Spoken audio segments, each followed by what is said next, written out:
Hello friends, video பார்க்குறதுக்கு முன்னாடி சேனலை சப்ஸ்கிரைப் பண்ணாதவங்க சப்ஸ்கிரைப் பண்ணி சப்போர்ட் பண்ணுங்கள்.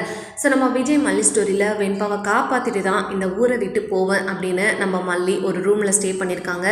கண்டிப்பாக அந்த ஒரு இடத்துல நம்ம மல்லிக்கு அந்த ரவுடிங்களாலோ இல்லை அந்த ஹாஸ்பிட்டல் நிர்வாகத்து மூலயமாவோ எந்த ஒரு ஆபத்தும் வந்துடக்கூடாது அப்படின்னு நினைக்கிறவங்க இந்த வீடியோக்கு ஒரு லைக் கொடுங்க. ஸோ இந்த வீடியோவோட தமிழில் பார்க்கும்போதே மனசு எல்லாமே பதறுது. ஏன் அப்படின்னா இந்த சீரியலில் யாரை எப்படி எந்த சந்தர்ப்பத்தில் நல்லவங்களா காமிப்பாங்க, இந்த சந்தர்ப்பத்தில் அப்படி வில்லனாவும் வில்லியாவும் காமிப்பாங்க அப்படின்னே தெரியாது.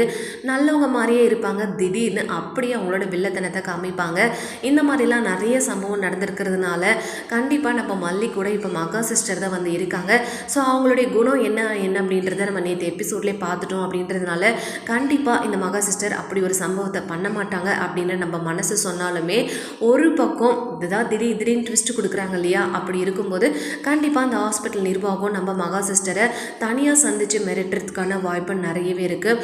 நீ மட்டும் அந்த மல்லியை கொலை பண்ணல அப்படின்னா கண்டிப்பாக உன்னையும் உன்னோட குடும்பத்தை சார்ந்த எல்லாரையும் நான் கொன்னுடுவேன் அப்படின்ற மாதிரி மிரட்டினாங்க. அப்படின்னா மகா சிஸ்டருக்கு வேற வழியே கிடையாது. என்னதான் அவங்க நல்லவங்களாக இருந்தாலுமே அவங்களோட குடும்பம்னு வரும்போது யாராக இருந்தாலும் பயப்பட தான் செய்வாங்க.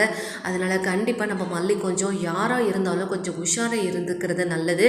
ஸோ நம்ம வெண்பா அங்கே இல்லைன்னு தெரிஞ்சது உடனே நம்ம விஜய்க்கு கால் பண்ணி இங்கே வெண்பா இல்லைங்க, அதனால் தயவு செஞ்சு நீங்கள் கிளம்பி வாங்க. ஆனால் எனக்கு வெண்பா இங்கே தான் இருக்கிற மாதிரி தோணுது. அதனால் நீங்கள் வந்தீங்கன்னா ஒரு நாள் ஸ்டே பண்ணிவிட்டு நம்ம வெண்பாவை தேடலாம் அப்படின்ற மாதிரி சொல்லியிருந்தாங்க. அப்படின்னா நம்ம மல்லிக்கு இவ்வளோ பிரச்சனை வந்திருக்காது. ஸோ ப்ரமோவில் கூட பார்த்தீங்கன்னா நம்ம மல்லியும் மகா சிஸ்டரும் அந்த ரூமில் என்ட்ரி கொடுத்ததுக்கப்புறமா பின்னாடியே ரவுடிங்க 2 பேர் வராங்க, கதவையும் தட்டுறாங்க.